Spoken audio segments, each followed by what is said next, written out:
SJC-11743, Molly Hayes versus David Ellrich.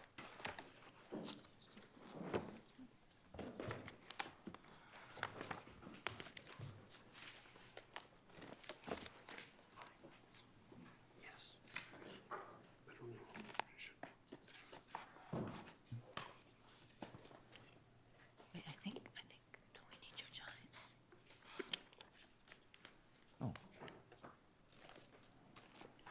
We're short one, Justice. We're missing the judge, is that right?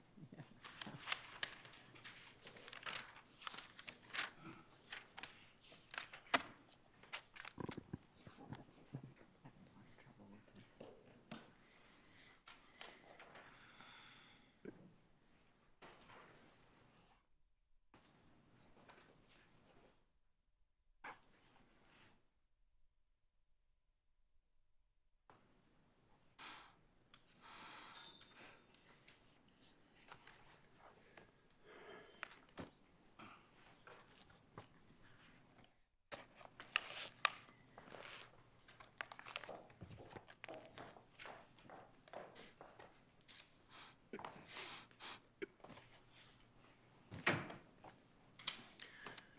Good morning. May it please the court. My name is David Mack, and I represent the defendants, David Ellrich. It's pronounced Ellrich, although it's spelled Rich, and his company, Morgan Financial Advisors. I'm going to start with the claim under the Uniform Securities Act, known as MUSA. There were two significant errors by the trial court. The first has to do with whether Mr. Ellrich can be considered a seller under that statute, where, as here, the financial motivation that accompanied his solicitation was non-existent. And the case law in Massachusetts, the only case of appellate authority is the Cohen case versus State Street in 2008. And there, the court held that an investment advisory fee that an investment manager typically earns as a percentage of the assets under management is not a financial motivation sufficient for purposes of the statute. Rather, You would agree, though, the facts between Cohen and this case are dramatically different. well, the facts I think what the judge found, and I think, you know, it's her credibility determinations that govern, is that your client did do more than simply say, you can do this. And in fact, 97 people of his clients went to this hedge fund. I mean, so it just seems that Cohen, I understand that footnote to which you refer, but it just seems it's factually such a different case. Well, I understand that the facts are different, but insofar as it relates to whether Mr. Ellrich qualifies as a seller under the statute, which is different. I understand that, but in this case, he gets a fee, and it matters incredibly, excuse me, how many people have come into the hedge fund. Now, it turns out he has brought most of the contributors to this hedge fund. So it's hard to see that he is in the same position as the person who worked for State Street Bank. I understand, but for purposes, again, of we have to separate out the MUSA claim, in which the burden for the plaintiff is significantly less than for the common law claims, because you don't have to show reliance, you don't have to show loss causation. And in these facts as well, what the trial judge found didn't rely on the fact that he was earning an investment management fee, because the trial court recognized that Cohen said that's not sufficient, and Cohen in turn relies on U.S. District Court cases interpreting the Companion Act, the Adams case, and others, and it goes back to Pinter versus Dahl in the U.S. Supreme Court. But here, Mr. Ellrich actually, if you look at the facts, he was not the issuer, obviously. He didn't have an ownership interest in the general partner. He was not a manager of the general partner. His relationship with the general partner was arm's length. The percent management fee that he was to earn was undisputed less than if this investment didn't happen. If none of his clients moved over and he never became investment advisor to this fund, he would have been better off financially because he was earning 1.75% versus 1.25%. You have to be better off. You said it was non-existent. Do you have to be better off, or can you? I mean, this wouldn't have worked if he hadn't gotten all the investors, because that was the initial requirement, right? So he wanted to get this off the ground. Let's say that those are the findings, and he needed at least $15 million in investment capital. If he didn't make it work, what then? He would be nowhere with respect to this new hedge fund type of venture. You're saying that's an insufficient basis as a matter of law. Two responses to that. First is, I don't think there was evidence in the record that $15 million was a requirement. It was a goal, and Ms. Hayes was a $300,000 investment of $16.5 million. So there's no established fact that her investment was specifically necessary. Second, if the fund never got off the ground, these were existing clients of him who would presumably would continue to stay with him, and he'd earn a higher fee. The motivation that the court found was an opportunity to serve as an investment advisor to a fund, to enhance his company's reputation, if you will. The courts are clear, and this again stems from the federal counterpart, that this is again holding someone liable who isn't the issuer, who isn't the seller, who isn't the offeror. It's holding someone liable for participating at some level in the sale and by soliciting. And what the courts have required is that you have to have a specific financial motivation tied not just to the overall transaction, but to the particular purchase at issue here, Hayes's purchase. And what the courts have said is that a general advisory fee is not sufficient. And so if this court were to depart from that, I think to the extent that Cohen holds that that an advisory fee is insufficient, it would have to overturn that to that extent. Is Cohen a decision of this court or of the appeals court? Appeals court, Your Honor. Turning to the statute of limitations, which was the other issue. Well, before we leave that, I mean, in Cohen, I think it was my case, it wasn't a question, it was a question simply of which of the funds within State Street the person was going to invest. It wasn't a question of the total amount of funds. So it was the mix of funds. The claim is that the investment mix was inappropriate. So in that case, but here, he had already decided he was going to join this new venture and had decided that he could no longer do the market timing individually. So he basically said, I'm going to close up these funds. She then had to decide what to do with that money, and he, according to the judge, encouraged her to put that money into a fund for which he would get 1.25%. So would that distinguish it from Cohen in that regard?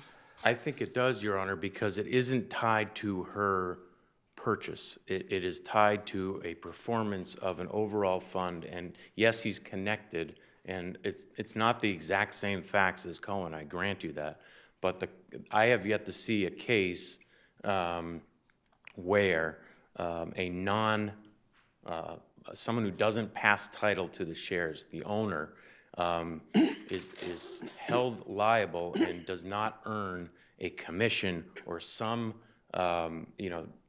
warrants, some options. That's the Adams case, a commission. Cohen case, a commission. The Schurter case, a Superior Court case, albeit a commission. So I don't think that. I think it creates a harder standard to apply as well when you have this general or a less tangible measure of financial benefit, again, to a non-issuer of the securities. I'd like to focus, if Your Honors wouldn't mind, on the statute of limitations, because here the trial court properly observed what the standard is under MUSA.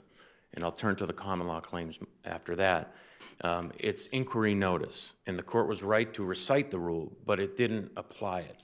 And Marum was actually not a statute of limitations case. The person bought the security, lost money, and sued, all within the statute of limitations. But what Marum makes clear and what the federal case law makes clear is that three things. One, at first it's an objective standard. One has to look at what a reasonable investor in the position of the plaintiff understood. Can I just ask you this, though, with respect to that? If evidence is, as Judge Roach found, that your client remained Ms. Hayes' investment advisor and had a continuing fiduciary, I know you dispute that, but just assume for the minute that that's the case. Does that relationship and his concomitant duties play a role with respect to the inquiry notice under MUSA? And if so, how does it? Well, on the entire application of the statute of limitations analysis, it can. However, Can't or it can? and here's how it can happen. The first part of the analysis, and really the three federal cases that are cited in our brief are really go into this in detail. The Kravitz case in particular, but also Kennedy and the J. Giles Band case. The first part of the analysis is that objectively is a reasonable investor in the position of the plaintiff on inquiry notice that, as Marum says, something is amiss, or in the federal cases, there are storm warnings as to the possibility of fraud. The second part of the analysis is you have to, if someone receives written materials that are inconsistent with either the representation or what was said, then that can put you on inquiry notice. And third, I'm getting to your, I'm about to get there. But on that point, doesn't Marum sort of blow that one out of the water? Respectfully, no, Your Honor, because Marum, all Marum did was say on a motion to dismiss, okay, as a motion to dismiss, a defendant cannot raise contract-based defenses like an integration clause to get around the statute as a matter of law. But Marum itself says that for purposes of the statute of limitations, the written documents are relevant, and these federal cases say that you have to assume that they were read for purposes of determining inquiry notice. Then, the next part of the analysis is, assuming you're on inquiry notice, then the plaintiff, then it turns into a more subjective analysis as to whether this plaintiff had undertook a reasonable investigation to determine whether what had been said to her in the past might not be true. And there, so what the court did here is it read Marum too far. It read Marum as foreclosing these arguments, and that is not the law. It is the law that reasonable reliance is not an element of this claim. So in that respect, an integration clause that says any prior representations cannot be relied upon is not a defense on the merits, and that's why it couldn't be defeated on a motion to dismiss. Excuse me, Sure. I'm missing your answer to Justice Botsford's question about what difference a fiduciary relationship Sure. has to the analysis of the statute of limitations. Okay, and the answer, thank you for pointing me back to that because it is an important point. The answer is that it's one of the factors that you look at in determining whether a plaintiff has conducted a reasonable investigation. And if you look at the Kravitz case, you look at the Kennedy case, you look at the J. Giles case, all of those cases involved a claim that because the fiduciary relationship existed, the statute of limitations was told because of omissions. And what each court said, however, is when you are on inquiry notice and then you don't read those documents, there is no base, the reasoning is not sound that a fiduciary relationship should just absolve the plaintiff of any obligation to look at those documents. And here, let's also remember that not only did Ms. Hayes receive the documents, and for purposes of inquiry notice, it's deemed that she read them on the objective standard, but she also signed a document. She signed a document that said she did not appoint a purchaser representative, that she did not have an investment Did you leave advisor. that blank? She left Wasn't it a matter blank. of, so it wasn't like so much it was an affirmative representation, but she left it blank. Respectfully, Your Honor, I think that there's two ways that you can look at this. There were two boxes. One was no purchaser representative. The other was purchaser representative, and then you had to list who it was. And the reason why is they wanted to disclose if the investment advisor had a relationship with the partnership whereby he was compensated, that would have triggered a whole other series of inquiries. But if you look at it, you can't have that be those representations are mutually exclusive. You either have one or you don't. And for a purchaser representative, the only way you can make that representation is to check the box and list it. But There are two ways to get... Doesn't the language, though, say, this isn't legal advice, it isn't telling you what to do, you've got to consult with your financial advisor, something like that, Of course. right? And so if she's thinking, all right, I did that, I consulted with Mr. Ellrich. But she, first of all, she isn't saying that because she signed this document that said, I don't have a purchaser representative. she signed it Because you like that. you can't have this document make two representations at once. Or it makes no representations. That's the alternative. But she signed a document that Signed said, a I am document that- representing and warranting An it. incomplete document is what she signed.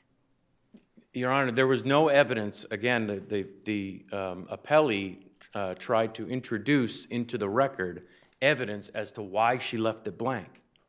I mean, No. isn't there some problem where an investment fund or a financial advisor moves an unsophisticated investor to an investment that is inappropriate, and then you say she did things that an unsophisticated investor would do, not knowing any better, and that has consequences in terms of the statute of limitations?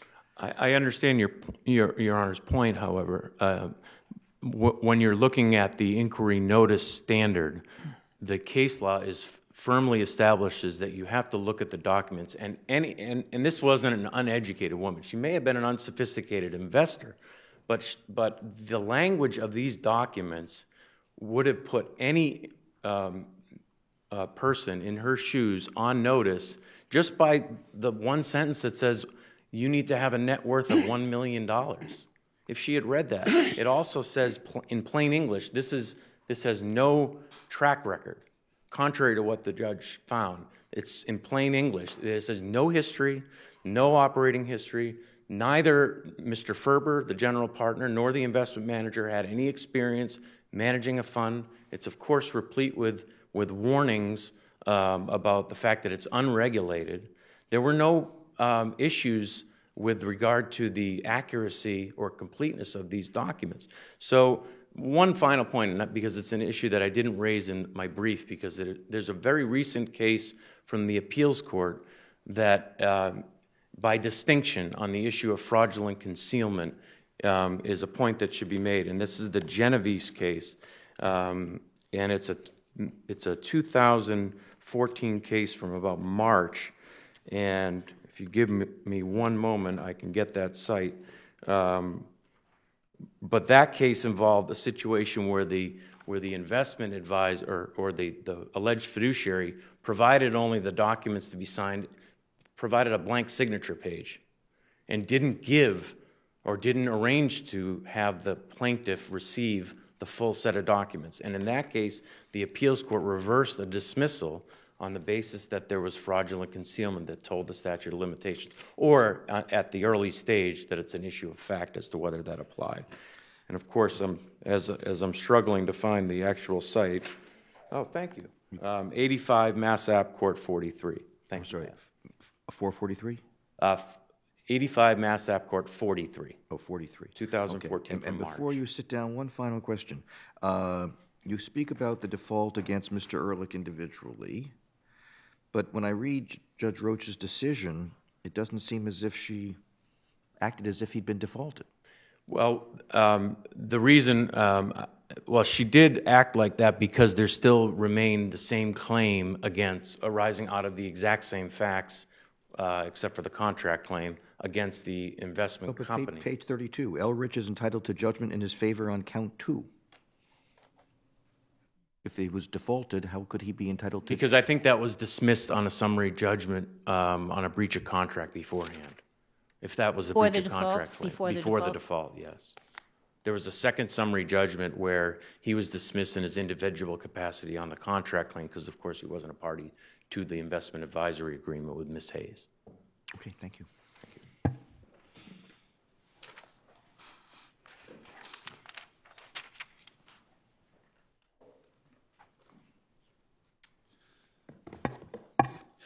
Good morning. May it please the court. My name is Patrick Dolan. I represent Molly Hayes, and it's our position that the court should affirm the judgment of the trial court, which awarded damages to Ms. Hayes in the amount of $381,354.80. If I could, I'd like to go back to the issue of who is a seller under MUSA. And the case law, in fact, really is two-pronged, and I didn't do a particularly good job of this in my brief. A seller is someone who successfully solicits the purchase of a security motivated in part by his own financial self-interest or the interest of the owner of the security. And that's the Solzoff case, that's which is a Massachusetts Appeals Court case, and that's the Adams versus Hyannis Harborview case, which is a federal case. Mr. Ellrich testified at trial when I asked him, were you trying to raise capital for Convergent by having those conversations, which is the December of 2000 conversations, with your clients? His answer, and this is at page 426 of the appendix, I suppose, yes. So clearly he was trying to raise funds for Convergent. He also agreed that if his clients hadn't invested the money in Convergent, he wouldn't have had the opportunity to become the fund's investment advisor. He would or wouldn't? He would not have. And that's at page 437 of the record appendix. I asked, essentially, would you agree that you wouldn't have had the opportunity to manage, to start managing Convergent if 97 of your clients hadn't invested? And he agreed with that. The offering memorandum makes it clear that the minimum capital raise was $15 million.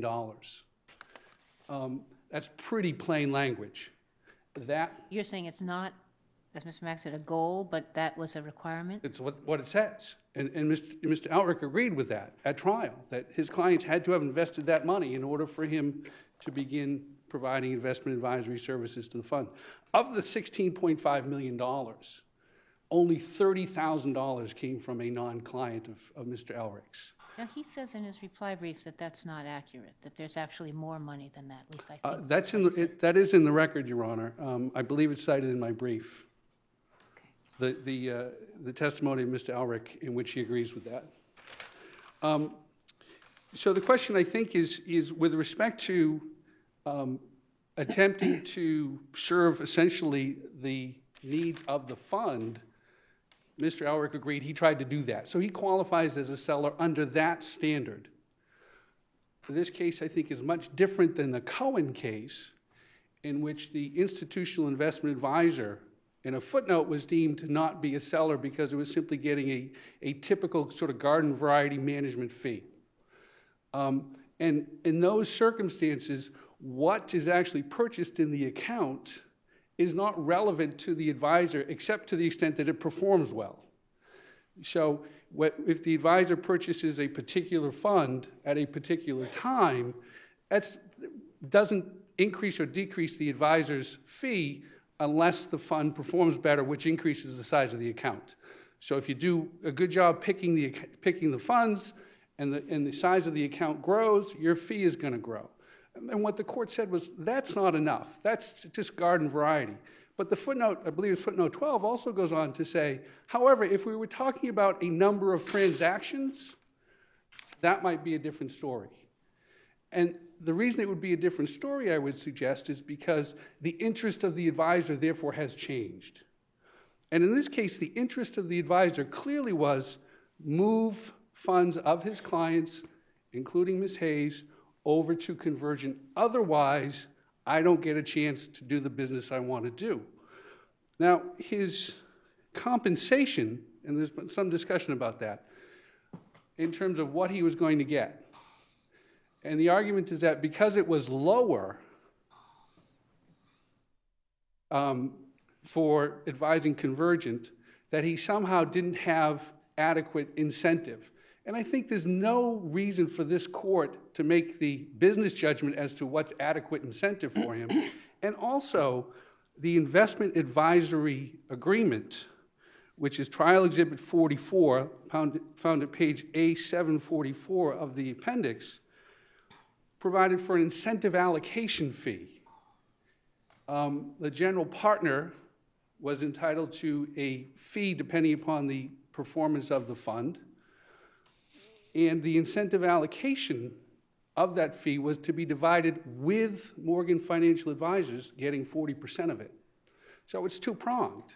It's get the money over there, and then it's perform with that money, and Morgan Financial increases its take. I thought I read something in the briefs, and my memory is a little foggy on this, to the effect that Convergent had approved the plaintiff as a qualified investor.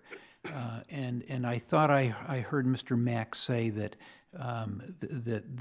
the documentation that Mrs. Hayes read from Convergent said that you have to have a net worth of $1 million. How does that play into this? There's language in the offering memorandum with respect to the investment typically being offered to qualified investors, but there's no prohibition against it being offered to someone who was not a qualified investor. In other words, it's a sort of a normative standard, but not a requirement.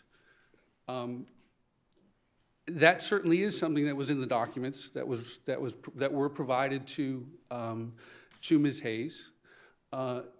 It's a complicated document. It contains, and if I could transition to those documents, because I think that ties into the statute of limitations argument. And if I could, if it's acceptable to the court, move to that argument, unless the court has questions on the seller issue. With respect to the statute of limitations argument, it's important. I'm sorry, I just have one question. The cases that you just referenced with respect to the seller issue, are those cited in your brief? They are, Your Honor. Okay. And they're on page 17 of my brief. Okay. With respect to the statute of limitations issue, I think I want to begin first by asking the court to recognize that there was a fiduciary relationship that was ongoing here, that the trial court judge had an opportunity to review the testimony, to review the credibility of the witnesses, and she determined based on all the factors that, in fact, the fiduciary duty continued. She did not credit Mr. Ellrich's testimony that in December of 2000, I put up the stop sign. I told Ms. Hayes that I was no longer going to be providing her with advice should she choose to invest in Convergent. That testimony was rejected. The judge credited Ms. Hayes' testimony that he fervently recommended I invest in it, and he continued to advise me about it. He provided me with statements of portfolio summaries in which the investment in Convergent is identified as being part of my investment portfolio that he's advising me on. And I think the continuance of that fiduciary duty is important. This court has recognized in the legal malpractice arena the idea of the continuing representation doctrine. And that's the Lyons versus Nutt case, 436 Mass. 244. The continuing representation doctrine goes back to, I believe it's the Murphy v. Smith case in the early 90s. And essentially the continuing representation doctrine says a client has the right to place trust in an advisor. It's limited, as far as I know, specifically to the legal malpractice arena, but the underlying concepts that provide support for that document is simply that a lawyer is a fiduciary. A lawyer is a fiduciary, and a client has the right to place some trust in that fiduciary. The defendant wants us to believe that the receipt of a prospectus is a storm warning. And what does that prospectus say? It says, well, there's some risk attendant in this investment. That was advice that Mr. Ellrich testified he had already given to Ms. Hayes. So the fact that there was risk. Well, I mean, obviously, there are all kinds of requirements that necessitate the prospective containing the information it contains, and it's intended to be read by investors. It's not intended as a checkoff on a checklist. It's intended. Now, I hate to read those forms, quite frankly. I have no idea what's going on, but that's what they're intended to do. So you're saying if there's a fiduciary relationship of some sort, not to worry about that. You don't have to read anything. No, I'm not suggesting that at all, Your Honor. Okay. What I'm suggesting is, in the context of a fiduciary relationship in which the fiduciary has already said there's some risk involved in this investment, the fact that the offering memorandum or prospectus says there's risk in this investment means that it's not a red flag, because the fiduciary has already said that. So it's not a storm warning. The fact that there's reference to the hedge fund being a newly created hedge fund isn't necessarily a storm warning either. There's nothing in that prospectus. So what's the problem? I don't see a problem, Your Honor. So what is the problem? So the what's the investment problem? advisor provided accurate information about the risks, and so what's the problem? Suitability? The problem is twofold. Number one is the investment advisor did not provide adequate information about the risks. The prospective didn't provide any additional information, is what you're saying? The prospectus didn't provide adequate information about his role, the conflict of his role in representing the fund, while at the same time representing Ms. Hayes, and that proved to be very significant. The general sense of the distinction between a non-regulated hedge fund and a mutual fund regulated by the SEC. There's language in there about it, but I would suggest that an unsophisticated investor is not going to recognize the difference. If she had I'm assuming she did not have a net worth of $1 million. So if she did not have a net worth of $1 million, does that affect the degree of advice that he should have given her? Certainly. What he should have done in that telephone call of December of 2000 is say, I'm moving to go over to Convergent. That's an investment you should not consider. And you shouldn't consider putting 70% of your life savings into that investment because it's a newly formed private equity fund. I have no experience with private equity funds. The general partner of this fund has no experience operating an investment fund, and therefore you have no business putting your money there. But isn't there something in the briefs about the degree of risk in this kind of an investment really being not appreciably different than the kind of investments that she had been in, because she wanted a 30% return? And you don't get a 30% return without taking substantial risks, so that the level of risk was one that she had already accepted. The level of stock market investment risk was one that I think you can deem she had accepted. And what I mean by stock market investment risk is that the investment strategy of this fund was similar to the investment strategy that Mr. Ellrich was implementing while he was managing her funds through investments in a couple of mutual fund families, pro funds being the most prominent. Those were basically day trading funds that allowed investors to trade within the fund on a daily basis. The Convergent fund, and they could do that once a day. The Convergent fund had no such limitation, so he could trade in and out with that money throughout the stock market without the limitation that it'll only be once a day. So the level of risk was similar. Where there was a substantial difference, though, however, Your Honor, is in sort of this probably isn't the wrong word, the professionalism involved. What happened at the end here was that, and Mr. Ellrich agreed with this, he was trading when the fund had no assets. He said, I was trading on nothing. And that's his trial testimony. Well, that happens down the road. We're talking, right? That happens Exactly. later. That happens several years later. But when the investment was directed into Convergent, It was a fund without any sort of professional track record of being able to operate as a fund. And at the end of the day, what brought it down was that it couldn't operate as a fund. But Mr. Mack says, actually, the prospectus said there is no track record. That's not something that he told her. So it isn't as though reading it would, in that instance, would have been, oh, I already know that, right? Reading it would have alerted her to the fact that it was a newly formed fund. Right. I don't believe that's adequate to say she was therefore alerted to what that means in terms of in the investment world. I also think that what was missing from the advice, which brings us back to Justice Cordy's question, was Mr. Ellrich told Ms. Hayes that this investment was suitable for her. There's nothing in the offering memorandum which says otherwise. And in fact, it says you need to go get professional advice as to the suitability of this investment. And she did. She went to Mr. Ellrich. What could I just, I know your time is up, but one question. What was the evidence with respect to the box about professional advisor, whatever that, which she left blank? Purchaser's representative? Yes, purchaser's representative. There wasn't a lot about that. There was no, I didn't elicit from her specifically why she did or did not fill that out, nor was that elicited on cross. All that was elicited in a general sense was that Mr. Ellrich helped fill it out for her.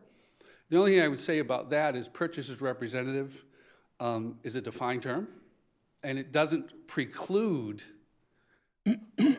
Hayes from having actually gotten advice from Mr. Ellrich, which in fact she testified she did. All right, thank you. Thank you, Your Honors.